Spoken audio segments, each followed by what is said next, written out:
Hey there, family and friends. Welcome back to another episode of the Nanny Jewel podcast, where we inspire, educate, and share love and joy with families everywhere. I'm your host, Nanny Jewel, your trusted guide in all things childcare. And today, we're diving into one of the biggest decisions you'll ever make as a parent or caregiver, choosing the right preschool, daycare, or nanny, what to look for, and questions to ask. Whether you're heading back to work, looking for a little support, or just planning ahead, this episode is packed with tips, checklists, and real world advice to help you choose care that fits your child and your family. So grab your lukewarm coffee and let's get into it. All right. Before we begin calling centers, scheduling tours, or interviewing potential nannies, I want you to take a pause and take a deep breath. This moment is about getting clear about what you and your child really need. Let's start with some basic but important questions. Like, what hours do you need care? Are you looking for full-time support while you're at work? Do you need just a few mornings a week so you can run errands or focus on self-care? Do you need change each week, or are your days pretty consistent? Do you need someone who is flexible or willing to grow with your family? And hey, let's be real. This isn't just about schedules, it's about your sanity too. Are you looking for someone full time because you're juggling Zoom meetings, laundry piles, and trying to remember the last time you drank water that wasn't from your toddler's sippy cup? Or maybe you just need a few mornings a week to run errands. Breathe for a second. And let's not forget, flexibility is a game changer. Do you need someone who can roll with the punches when your work schedule shifts or your toddler suddenly decides naps are so last season? Think of it like casting a role in your own family sitcom. You're not just hiring someone to watch your kid, you're looking for your very own Mary Poppins meet Mrs. Doubtfire, who can handle meltdowns, snack negotiations, and dance parties with equal grace. If your life is in a season of change, new job, new baby, school transitions, look for a caregiver who's open to grow with your family. Someone who's not just available now, but could be part of your village for months or even years to come. Another thing to ask yourself, do you prefer care inside your home or outside of it? Some families feel most comfortable having their child in familiar surroundings with a nanny or sitter, while others love the structure and social interaction of daycare or a preschool setting. Think of what feels right for you and what fits your lifestyle. All right, now, let's talk budget. I know. Money talk can be stressful, but hang with me, friend, because getting real about what you can afford will save you so much time, heartache, and mid-month panic later on. So ask yourself, how much can you realistically and sustainably spend on childcare each week or month? I'm not talking about if everything goes perfect numbers. I mean after bills, groceries, gas, and the surprise school fundraiser. And yes, even the occasional iced coffee that's keeping you upright. What's actually left for care? Now, here's where we go a little deeper. Does your budget need to cover just hourly or weekly pay, or are there extras you might be responsible for? Let's break that down. Meals and snacks. Some daycares provide food, others don't. And if you're hiring a nanny, will you need to stock your fridge for them to meal prep? The cost adds up, especially if you have a mini foodie who prefers berries and dinosaur-shaped nuggets only. Next, diapers and wipes. Some centers include these, others, not a chance. And trust me, going through a whole sleeve of diapers in 3 days is not uncommon. Add that to your monthly cost cares as well. Transportation. Will your nanny be using their car to take your child to activities? Will you be expected to provide a car seat? Gas money? Some families even cover a small car allowance. It's worth asking. Supplies. Think art materials, nap mats, tissues, sunscreen. If your chosen preschool or daycare isn't providing them, you'll want to factor those in too. And don't forget, if you're going with a nanny, you might also need to think about payroll, taxes, or even backup care when they're sick or on vacation. My nanny jewel tip: make a childcare checklist. Seriously, list all those potential expenses, even the small ones, and do the math. You don't want to fall in love with a program or provider only to realize it's just not feasible when you factor everything in. Because while the right care is absolutely worth investing in, it should never put you in a spot where you're constantly stressed about affording it. And what kind of learning experience do you want for your child? Do you love the idea of play based, child led approach where your little one explores freely and learns at their own pace? Or do you prefer a more structured environment with set activities and milestones? My nanny jewel tip: I always say, it's not just about finding the best preschool or the most experienced nanny. It's about finding the best fit for you, your child, and your family's unique rhythm. Some families thrive on routines and schedules. Others need flexibility and a more go with the flow approach. Your values, your child's personality, your work life, and your culture, they all play a role in this decision. So give yourself permission to think it through, write it down, and reflect. Because the better you understand your needs, the easier it'll be to recognize the right child care situation when you see it. We'll be right back after this short break.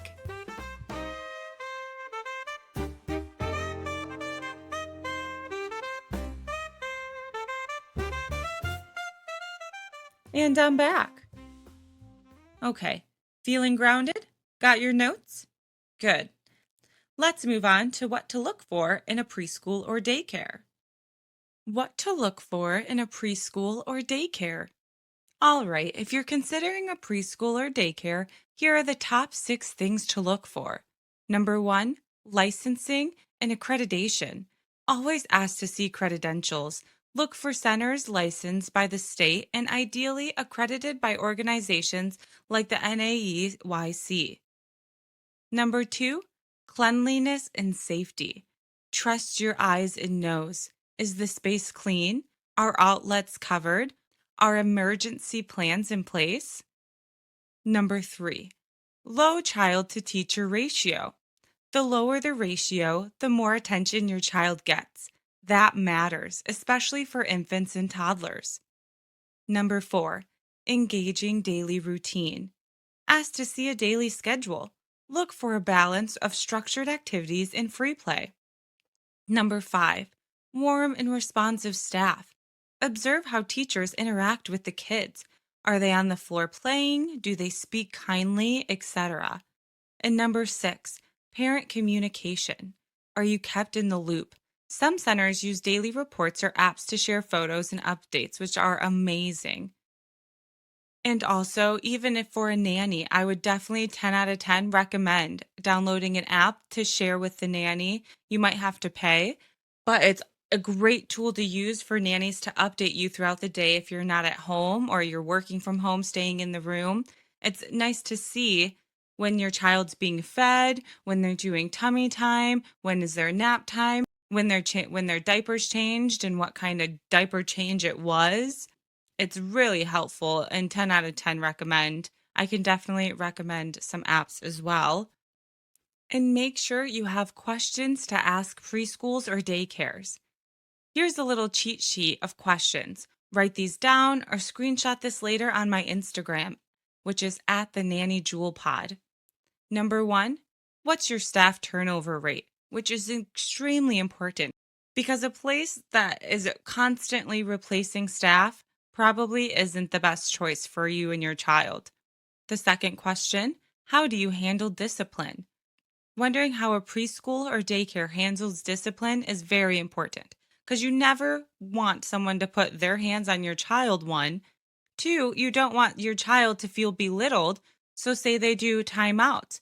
You don't want them to put your child in timeout for definitely more than their age in minutes. When you're doing timeouts, it is extremely important to make sure they're in that timeout for as how old they are. So if your child is 3, make them sit there for 3 minutes.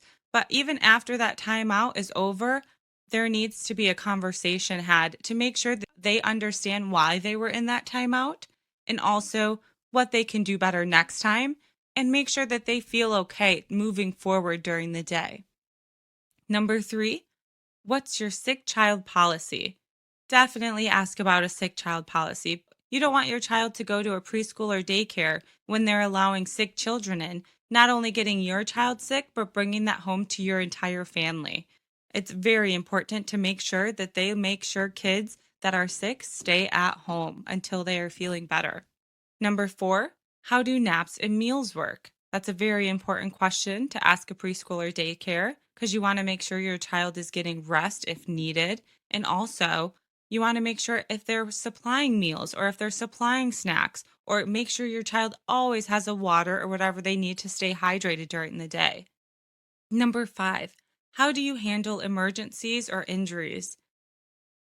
Number six, can I drop in unannounced?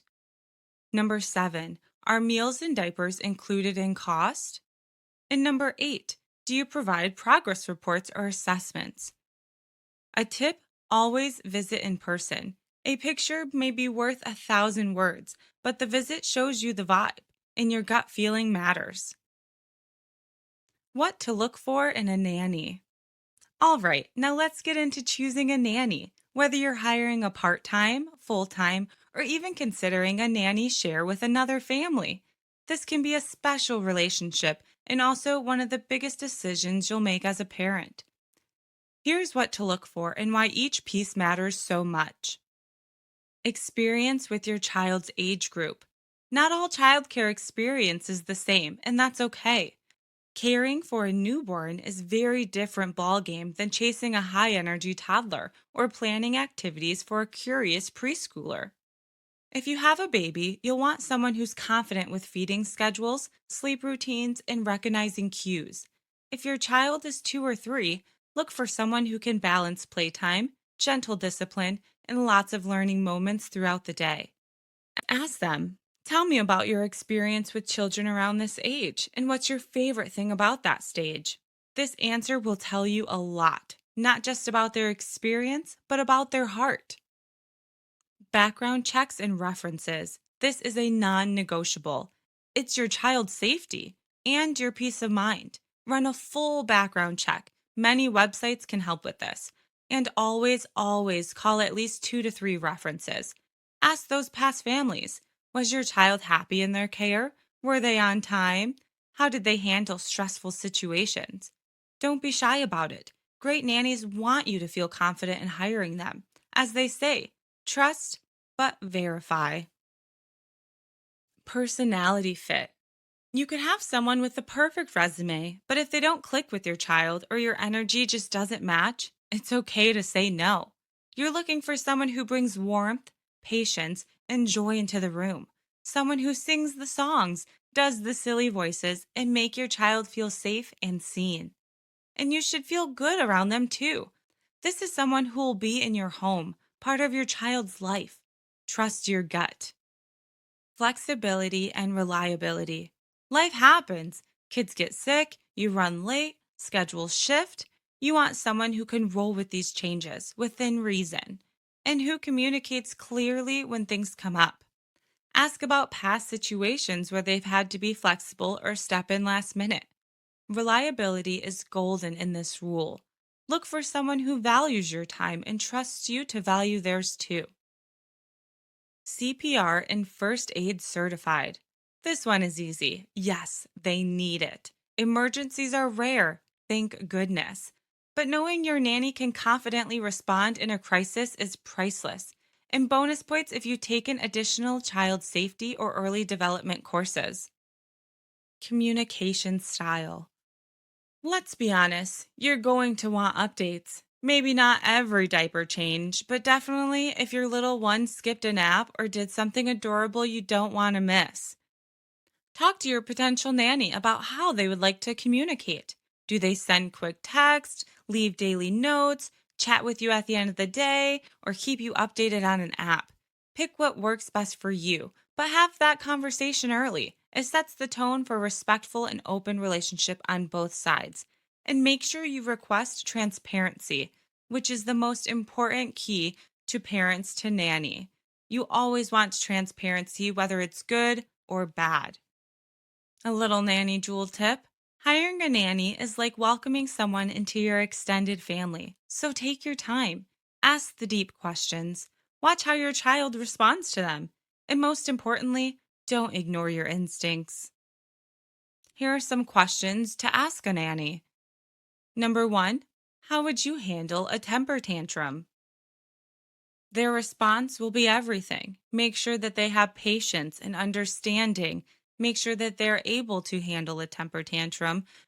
And then, if they need to seek help, make sure they're willing to ask for help if they do need it. Number two, what's your experience with potty training? If your nanny doesn't have any experience with potty training, trust me, that is okay. Make sure you guys are working together when it arises. Number three, are you comfortable preparing meals and doing light housework? Number four, have you had emergencies while watching children, and how did you handle it? Number five, are you comfortable with play dates, outings, or driving the kids if needed? Number six, what are your salary expectations, vacation needs, and availability? A nanny jewel tip. Consider doing a paid trial day. It gives everyone a chance to see how the relationship feels in action, which I wish I did once. It was my first trial day. At the job description was a basic care for a 9-month-old baby girl and summer care for her second child who was at school for the year. But on the first day, the mom and I were trying to get the baby comfortable with me. The parent sort of called it quits after 10 minutes into breakfast, and her son was actually home on my first day. And he was sick, unbeknownst to me until I arrived, which was fine, I guess, since I agreed to care for 6 children. But a heads up would have been nice with a fever temp and letting me make my own decision or postpone my start date. But the mother had to get back to her job upstairs. So she wakes up her sick son instead of letting him rest, forcing him to immediately say hi and change for the day. And then eventually it just became me and him the entire day. And I had a very little interaction with the infant, which was fine, of course, but it's the lack of discipline in the child I noticed right away. And as I'm trying to care for him while he's sick, but also keep us entertained on this rainy day all day, the child was throwing his used tissues at me, not following orders to wash hands, etc., and was also just being naughty in front of his mother, just ripping up the carpet, and she didn't say a word. Maybe because it was her first child, and maybe she truly didn't care. But I knew immediately I would have a hard time instilling manners and structure into the household without backup. And I kept looking at my watch constantly all day, which of course made the day go slower, but I could not wait to get out of there. And that's how I knew that that was not for me. And I wouldn't leave my part time job for this full time, high paying job because I knew I wouldn't have been happy. So, any nannies listening, please listen to your gut as well. Sometimes families aren't for you. Red flags to watch out for. Now, let's talk about the not so fun part, the red flags. These are the signs that should make you pause, dig deeper, and even walk away. Because your child deserves a safe, loving, and consistent environment, and you deserve peace of mind. Let's break down a few common red flags and why they matter.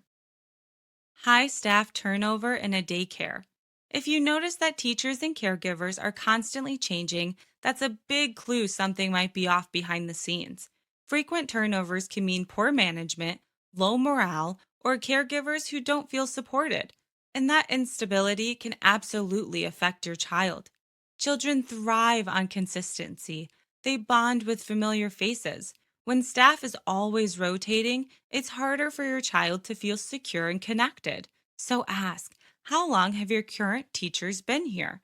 A strong program will be proud to tell you about their team's longevity.